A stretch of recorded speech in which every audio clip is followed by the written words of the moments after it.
Morning student, ये आपके 11th class biology के 8th चैप्टर का सेकंड लेक्चर है। इसके पहले वाले लेक्चर में हम लोगों ने जीवद्रव झिल्ली का तरल किल्विन नमूना के बारे में पढ़ा था और इसका चित्र रह गया था बताने को।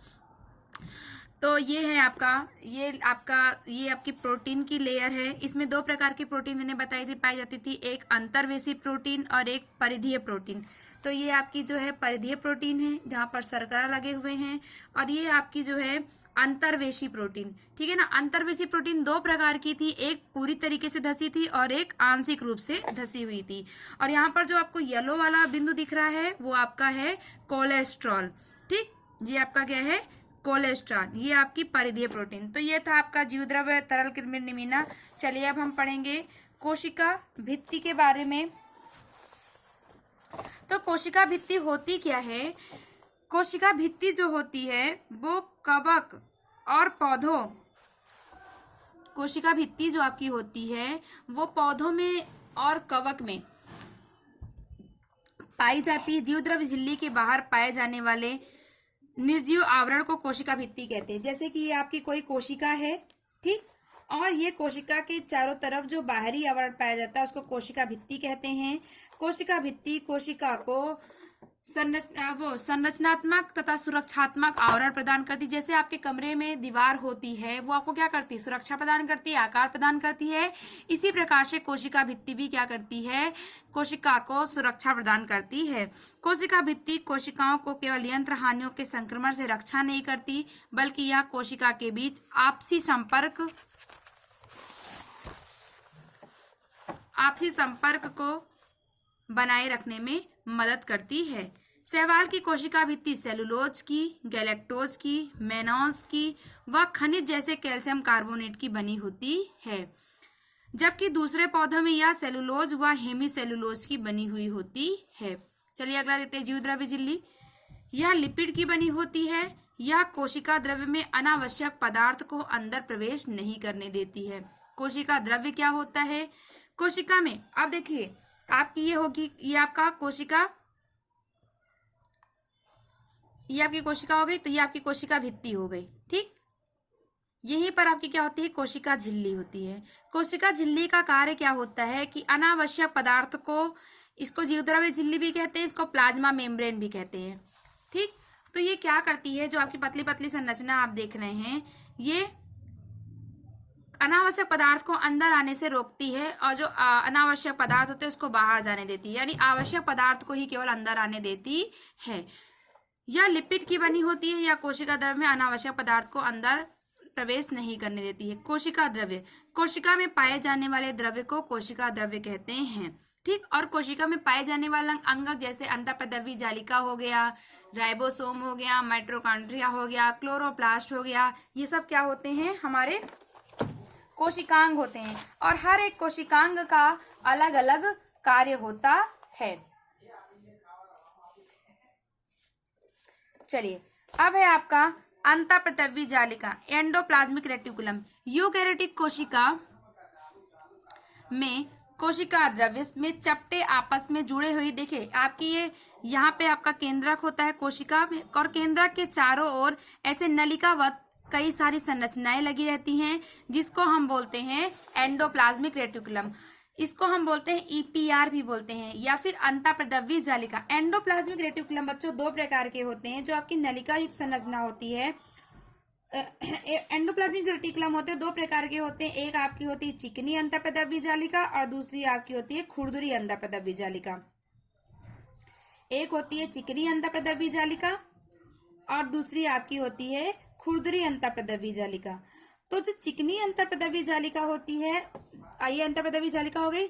तो जिस अंतःपदवी जालिका पर राइबोसोम के कण होते हैं उसको हम बोलते हैं खुरदुरी अंतःपदवी जालिका, और इसका कार्य क्या होता है, प्रोटीन संश्लेषण का। लेकिन जो आपकी चिकनी अंतःपदवी जालिका होती है उस पे राइबोसोम के कण नहीं पाए जाते, यानी उसकी जो परत होती है बिल्कुल ऊपर से क्या होती है, स्मूथ होती है, ठीक। तो उसको क्या बोलते हैं, चिकनी अंतःपदवी जालिका। एंडोप्लाज्मिक रेटिकुलम यूकैरियोटिक कोशिका में कोशिका द्रव्य में चपटे आपस में जुड़ी हुई थैली युक्त छोटी नलिका युक्त जालिका तंत्र बिखरी होती है, जिसे अंतःपदवी जालिका कहते हैं। जिस अंतःप्रद्रवी जालिका पर राइबोसोम बाहरी सतह पर चिपके होते हैं उनको खुरदरी अंतःप्रद्रवी जालिका, और जिस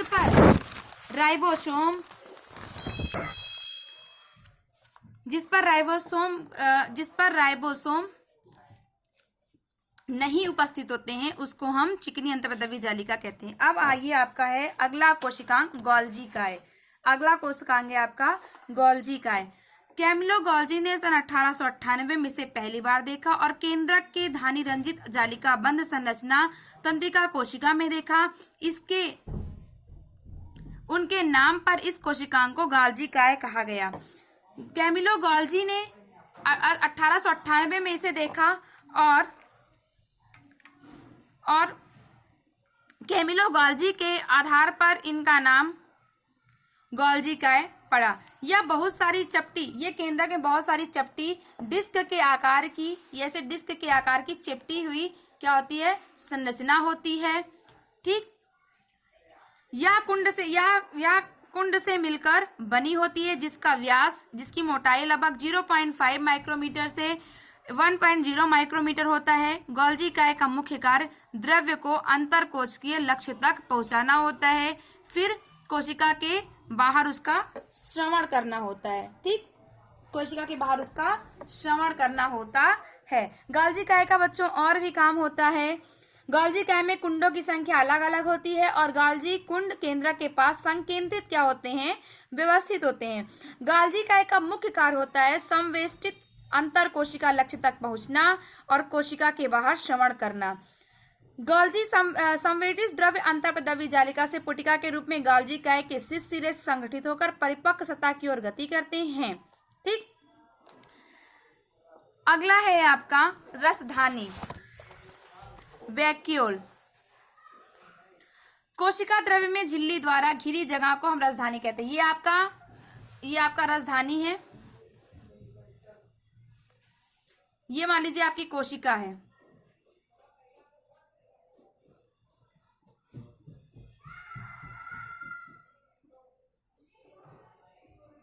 तो कोशिका में आप देखिए कि ऐसा बड़ा सा खाली स्थान होगा जिसको हम रसधानी कहते हैं। आपको चित्र हम दिखाते हैं।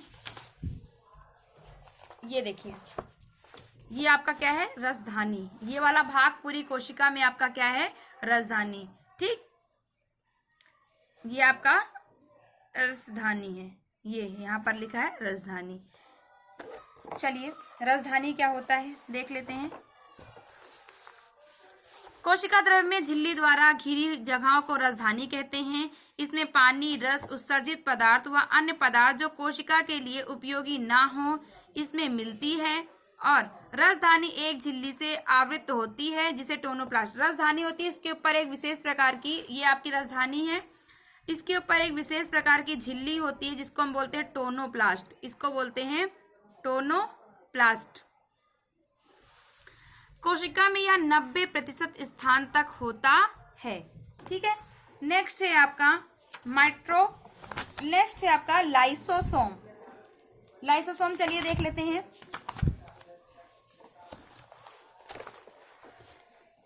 यह झिल्ली पुट्टिका संरचना होती है जो संवेष्टन विधि द्वारा गोल्जी काय में बनते हैं। पृथकीकृत लयनकाय पुट्टिकाओं में सभी प्रकार की जल अपघटनीय एंजाइम जैसे हाइड्रोलेज, लाइपेसेज, प्रोटीएसेज, कार्बोहाइड्रेजेज मिलते हैं जो अम्लीय परिस्थिति में सर्वाधिक सक्रिय होते हैं। ये enzyme carbohydrate, protein, lipid, nucleic अम्ल आदि के पाचन में क्या होते हैं, सक्षम होते हैं। किसमें कार्बोहाइड्रेट, प्रोटीन, लिपिड, न्यूक्लिक अम्ल आदि के पाचन में सक्षम होते हैं। चलिए, नेक्स्ट टॉपिक है आपका माइटोकॉन्ड्रिया। माइटोकॉन्ड्रिया बच्चों कैसी होती है, आपको चित्र बना के दिखाते हैं। माइटोकॉन्ड्रिया दोहरी झिल्ली युक्त तस्त्री नुमा संरचना होती है। यहाँ पर देखिए आपका माइटोकॉन्ड्रिया का चित्र है। ठीक, ये ऐसी होती है, एक बताते हैं ये कैसी होती है। ये दोहरी झिल्ली युक्त संरचना होती है। ठीक, इसमें अंदर वलय की ओर संरचना होती है, इसको बोलते हैं क्रिस्टी। ये आपका होता है क्रिस्टी। ये आपकी होती है बाह्य झिल्ली, ये होती है आपकी अंतः झिल्ली।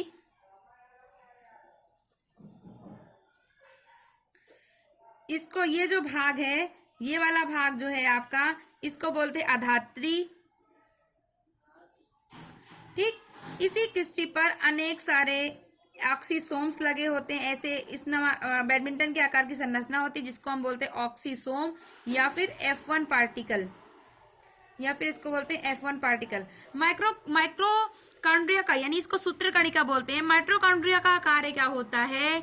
माइट्रोकॉन्ड्रिया ऊर्जा को एटीपी के रूप में संश्लेषित करते हैं। चलिए देखते हैं माइट्रोकॉन्ड्रिया के बारे में।